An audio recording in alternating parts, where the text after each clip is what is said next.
नमस्कार दोस्तों, स्वागत है आपका हमारे प्रोग्राम झिझक क्यों और शर्म कैसी में। दोस्तों, ज़्यादा से ज़्यादा जो लड़के होते हैं, ज़्यादा से ज़्यादा जो मेल बॉडीज़ होती हैं, उनमें वो शीघ्र पतन या स्खलन, वीरस्खलन की समस्या से ग्रसित होते हैं। इन समस्याओं का जो सबसे बड़ा समाधान है वो ये है कि आपको जैसा कि मैंने पहले भी अपने एक प्रोग्राम में बताया था कि आपको शिलाजीत वगैरह का इस्तेमाल बहुत बखूबी करना चाहिए, क्योंकि ये आपकी काम शक्ति को बढ़ाता है, ये आपकी यौन शक्ति को बढ़ाता है। और एक चीज़ ये भी है कि यदि आप किसी महिला को देखते ही स्खलित हो जाते हैं, यदि आपने पॉर्न वीडियोज़ देखा है तो भी आप इस समस्या से ग्रसित हो जाते हैं, और यदि आप रात को सोते हैं तो भी आपको पता नहीं कब नाइटफॉल हो जाता है, आपको पता नहीं चलता।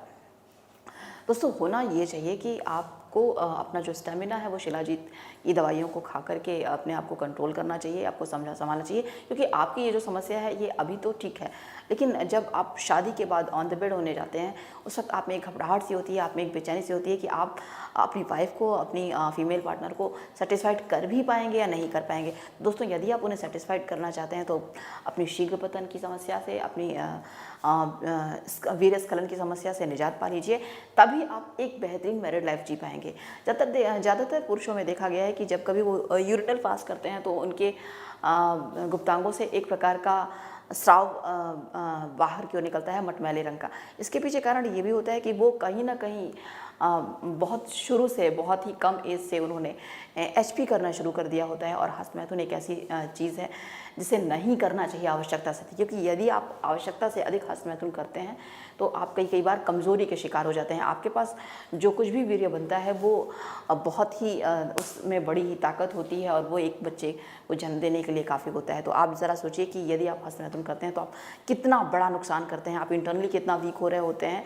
आप वैसे भी किसी काम के फिर आगे नहीं रह सकते, क्योंकि आपकी आंखों के पास फिर काले घेरे होने लगते हैं, आप अंदर से किसी काम में आपका मन नहीं लगेगा। इसलिए कुछ ऐसा कीजिए कि आप शीघ्र पतन और वीरस्खलन की समस्या से ग्रसित ना हो।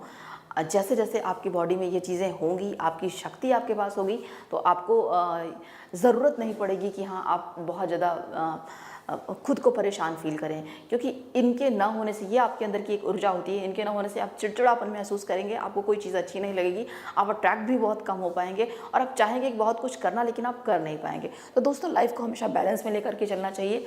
यदि आपके साथ ये समस्या है कि किसी महिला को देखते ही आपके साथ स्खलन की समस्या हो जाती है, यदि पॉर्न वीडियोज़ देखते वक्त भी आप काफ़ी एक्साइटेड हो जाते हो, और यदि आपने शुरू से ही, कॉलेज टाइम से ही आपने काफ़ी हद तक एचपी किया होता है तो भी ये समस्या आपके साथ हो जाती है, तो आप घरेलू नुस्खों में शिलाजीत के फ़ायदे को ज़रूर अपनाइए। इन्हें मैंने अपने पिछले एपिसोड में कहा था, वो आपको स्वप्नदोष की समस्या से निजात दिलाएगा।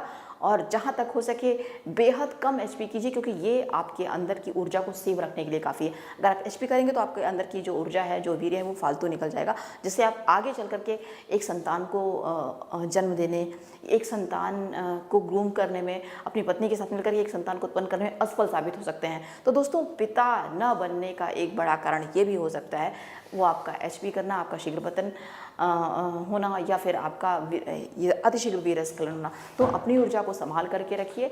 जहाँ तक हो सके घरेलू नुस्खों में आप शिलाजीत को अपनाइए, और आफ्टर मैरिज सेफ सेक्स जब आप करते हैं तभी आप एक बच्चे के पिता बनने में सक्षम हो पाते हैं। तो ये सिर्फ महिलाओं के लिए ज़रूरी नहीं है कि वो सिर्फ अपना ख्याल रखें, या किस तरीके से क्या बेबी बॉर्न करना है, ये सिर्फ उनकी जिम्मेदारी नहीं है, संभालना आपको भी है और संभालना उनको भी है। तो ये सोचना आपका भी काम है कि क्या ऐसा करें जिससे आपकी पत्नी पर इस बात का दबाव ना आए कि वो मां नहीं बन सकती, क्योंकि इसमें कहीं ना कहीं आप भी 50% के भागीदार हैं। दोस्तों, मुझे इंतज़ार रहेगा आपके अपने विचारों का, और मुझे ज़रूर बताइएगा कि आपको मेरी दी गई ये जानकारी कैसी लगी, किस पॉइंट पे आपने डिस्कशन नहीं किया, क्या ऐसा था जो आपसे अनदेखा रह गया या आपसे छूट गया। दोस्तों, मिलती हूँ आपसे अगले एपिसोड में। नमस्कार।